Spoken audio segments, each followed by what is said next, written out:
লীগের বহুল আওয়াজ দেওয়া বিপুল আওয়াজের যে কর্মসূচি তারা দিয়েছিল সামাজিক মাধ্যমে, বিশেষ করে ফেসবুকে তাদের যে ভেরিফাইড পেজে, সেই কর্মসূচি জিরো পয়েন্টে সেই কর্মসূচি একটা বড় অশ্বডিম্ব প্রসব করেছে। মানে জিরো পয়েন্টে আওয়ামী লীগের জিরো পারফরমেন্স ছিল। সরকার এটা নিয়ে কোনো কথাই বলেনি, বরং যে সরকারের দুজন লোক, একজন উপদেষ্টা আর একজন প্রধান উপদেষ্টা প্রেস সেক্রেটারি, ওনারা তাও অফিসিয়ালি না, তাদের যার যার ফেসবুক পেজে মানে সোশ্যাল মিডিয়ায় বলেছিল তারা এই সমাবেশ করতে দেবে না, এবং সমাবেশ না করার জন্য সরকারের পুলিশ বিভাগ কোনো উদ্যোগ নিয়েছে বলে আমি জানি না। তারা তো সতর্ক অবস্থানে ছিল যে কিছু হয় কি হয় না, কিন্তু করতে দেবে না এই ধরনের কোনো ঘোষণা পুলিশের কাছ থেকেও আসেনি।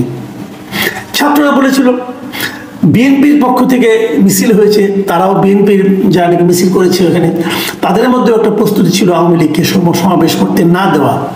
এই তো, কিন্তু যারা এত বড় বড় কথা বললো যে কালকে তারা আসবে, 3টার সময় আসবে, খুব আর্টিস্টিক প্ল্যাকার্ড বানালো, অমুক করলো তমুক করলো, একটা টেলিফোন মানে ফোন আলাপ আমরা শুনলাম শেখ হাসিনার, সত্য মিথ্যা জানি না, ওনারই ফোন আলাপ নাকি বানানো ফোন আলাপ বলতে পারবো না, কিন্তু এটা ফোন আলাপ আমরা শুনেছি এরকম যে যেতে হবে, ট্রাম্পের ছবি নিয়ে যেতে হবে, তারপর সেটাকে ভিডিও করতে হবে, অমুক করতে হবে তমুক করতে হবে, কোনো কিছুই হয়নি। এদেশেরও কিছু কিছু ব্যক্তিত্ব যারা নাকি দীর্ঘদিন আওয়ামী লীগের বিভিন্ন রকম সাহচর্য ছিলেন, আওয়ামী লীগের কাছ থেকে সুবিধা পেয়েছেন, তারাও কিন্তু সোশ্যাল মিডিয়ায় সবাইকে আহ্বান জানিয়েছেন যে আপনারা আসুন, চুপচাপে আসুন, বিভিন্ন প্রক্রিয়ায় আসুন। কেউ আসেনি। তারও চেয়ে বড় কথা, যারা এই আহ্বান করেছিলেন তারাও কেউ আসেননি, তারা তো বড় নেতা আসেননি। এই যে তারা আসেননি, এটাই হলো মূল বিষয়, এটি হলো আওয়ামী লীগের বর্তমান চেহারা। আওয়ামী লীগ যারা এতদিন যারা আওয়ামী লীগকে তাদের প্রত্যেক সম্পত্তি হিসেবে বিবেচনা করেছেন, শেখ হাসিনার বংশধর, বংশের লোকেরা, শেখ পরিবারের লোকেরা যারা ছিলেন, তারা মনে করতেন আওয়ামী লীগ তাদের মানে প্রত্যেক সম্পত্তি, বাপের প্রপার্টি আর কি। তো তারা বলতেন যে আমরা কিছু বলবো, সবাই সারা দেশের মানুষ পঙ্গপালের মতো কিছু বুঝে না বুঝে ঝাঁপিয়ে পড়বে। সেই বাস্তবতা যে নাই, সেটা আরও প্রমাণিত হয়েছে। এবং যারা এই দেখেন, এতদিন আওয়ামী লীগের বড় বড় বিশাল বিশাল কিন্তু সব হিরো ছিল, হিরোরা কোথায়? শেখ সেলিম কোথায়? শেখ হেলাল বিশাল হিরো, সে কোথায়? শেখ হেলালের 4-5টা ভাই কোথায় তারা? শেখ হেলালের ছেলে বিশাল এমপি একজন, শেখ তন্ময় না কি যেন নাম, এরা কোথায়? কোনো শেখের কোনো খবর নাই, কোনো শেখের কোনো। তারপরে আপনার ঢাকা সিটির মেয়র কোথায়? সে বিশাল শেখ কোথায়? তার ভাই কোথায়? এগুলির কোনো খবর নাই, কারণ এরা ছিল দুধের মাছি। এরা এই সংগঠনটাকে ব্যবহার করে, এই সংগঠনের নেতাকর্মীকে ব্যবহার করে নিজেরা বিপুল অর্থ কামিয়ে বিদেশে রপ্তানি করে, বিদেশে টাকাটা পাচার করে, বিদেশে এখন তারা মহা আনন্দে বসবাস করছে। যারা দেশে আছে তারাও খুব নিরাপদের সঙ্গেই আছে। একজন শেখ পরিবারের একজন লোককেও ধরা যায় নাই, অথচ এরাই সবচেয়ে বড় সুবিধাবাদী ছিল, সুবিধাভোগী ছিল। তাদের কাউকে ধরতে পারেনি এই সরকার, নাকি ধরা যায়নি, নাকি ধরতে চায়নি, আমি জানি না। একজনকে ধরতে পারেনি। কেন পারেনি? আওয়ামী লীগের কেন্দ্রীয় নেতৃত্ব যারা ছিল, কয়জনকে ধরতে পেরেছে? যারা প্রকৃতপক্ষে সুবিধাগুলি পেয়েছে, যারা 15 বছর দেশটাকে লুটপাট করেছে, কয়জনকে ধরতে পেরেছে? যারা পাওয়ারফুল মন্ত্রী ছিল, কয়জনকে ধরতে পেরেছে? হাতে গোনা 2-3 জন, বাকি কাউকে ধরা সম্ভব হয় নাই। কেন সম্ভব হয় নাই? তারাই কিন্তু এই ফেসবুক চালায়, তারাই কিন্তু এভাবে আহ্বান জানায়, এবং যদি কোনো সফল কিছু হয় তারাই কিন্তু আবার উড়ে এসে জুড়ে বসবে। এই জিনিসটা আওয়ামী লীগের যারা প্রকৃতপক্ষে কর্মী সমর্থক আছে তারা বুঝতে পেরেছে, এবং বুঝতে পেরেই আমার ধারণা তারা কেউ আসেনি। অথবা অন্য অনেকে ছিল যাদের মধ্যে অপরাধবোধ কাজ করেছে, যারা ভেবেছে যে 15 বছর যে লুটপাটগুলি হয়েছে, 15 বছর যে অন্যায় হয়েছে, 15 বছর যেভাবে দেশের মানুষকে গণতন্ত্র থেকে বঞ্চিত রাখার জন্য তাদের দলের মাধ্যমে সরকার কাজ করেছে, সেখানে তাদের মুখ দেখানোর জায়গা ছিল না, তারাও কেউ আসেনি। নেটফল একটা অশ্বনির্ম,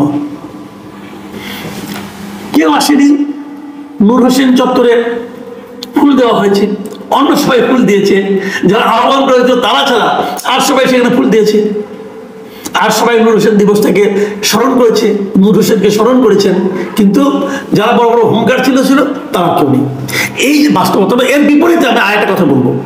দেখলাম যে আওয়ামী লীগ সন্দেহে ৩-৪ জন লোককে বেধড়ক পিটুনি দেওয়া হয়েছে এবং পুলিশের সামনে পিটুনি দিয়েছে। এই জায়গাটাতে আমি কিন্তু নিন্দা করবো। ভাই, এটা তো কোনো কথা হলো না।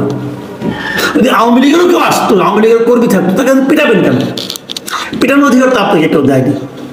আপনারা যদি মনে করেন তারা দুষ্কৃত করে, আপনি যদি মনে করেন তারা অপরাধী, তাহলে তাদেরকে আপনি ধরে পুলিশকে দিবেন, মারবেন কেন? আর পুলিশকেই বলি, আপনারা ফিরাবেন না কেন? এটা তো কোনো লজিক হতে পারে না। এটা ঠিক হয়নি কাজটা।